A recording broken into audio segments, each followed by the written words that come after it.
ഇപ്പം നമ്മൾ മിഥുനം രാശി എടുത്ത് പറയുവാണെന്നുണ്ടെങ്കിൽ മിഥുനം, മകയിര, തിരുവാതിര, പുണർന്ന മുക്കാല്, ഇവർക്ക് സത്യം പറഞ്ഞാൽ ഭയങ്കര ബുദ്ധിമുട്ടുള്ള സമയമായിരുന്നു. കാരണം കണ്ടകശനി അറിയാലോ, കണ്ടകശനി 10ലാണ് ശനി നിന്നിരുന്നത്. അപ്പോൾ 10 എന്ന് പറഞ്ഞാൽ നമ്മുടെ കർമ്മമണ്ഡലമാണ്. അപ്പോൾ പലരും കുറേ കാലങ്ങളായിട്ട് അവർക്ക് ഇങ്ങനെ ജോലിയിൽ പ്രശ്നങ്ങളുണ്ടാകാം, ജോലി മാറിപ്പോയാലോ എന്ന് വരെ ചിന്തിക്കുന്നവരുണ്ടാവും. ചിലർ റിസൈൻ ചെയ്ത് പോയിട്ടുള്ളവരുണ്ടാകും, ചിലർ റിസൈൻ ചെയ്യുന്നതിനെ കുറിച്ച് പലവട്ടം ആലോചിക്കുന്നവരുണ്ടാകാം, ലീവ് എടുത്ത് വീട്ടിലിരിക്കുന്നവരുണ്ടാകും. കാരണം സഹിക്കാൻ മേലാത്തതുകൊണ്ടാണ്. പിന്നെ കച്ചവടമൊക്കെ ചെയ്യുന്നവർക്കാണെങ്കിൽ സ്ട്രഗിൾ കൂടും, ചിലപ്പോൾ നഷ്ടം വരും, അങ്ങനെ പല കാര്യങ്ങളും ഉള്ളതാണ്.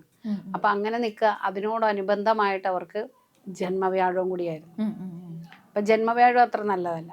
അപ്പം അങ്ങനെ അവർ ദൈവാധീനവും വലിയ കാര്യമായിട്ടില്ല, സ്ട്രഗിളാണ്.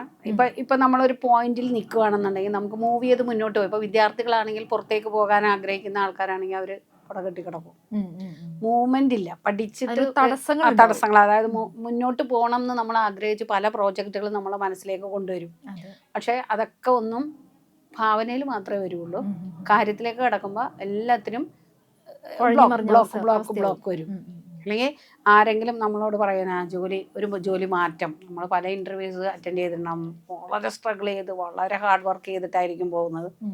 ചിലപ്പോൾ ഇൻ്റർവ്യൂ തന്നെ അറ്റൻഡ് ചെയ്യാൻ പറ്റാതെ വരും. ഇനി അഥവാ ചെയ്താൽ തന്നെ നമുക്ക് സാറ്റിസ്ഫാക്ഷൻ ഉണ്ടാവും, എതിർവശത്തിരിക്കുന്ന ആൾക്ക് പോരാന്നുള്ള ചിന്താഗതിയായിരിക്കും. അവിടെയൊക്കെ നമ്മൾ നമ്മുടെ കഴിവിൻ്റെ പരമാവധി ചെയ്തിട്ടും അംഗീകാരം കിട്ടാതെ പോകുന്ന സമയങ്ങൾ.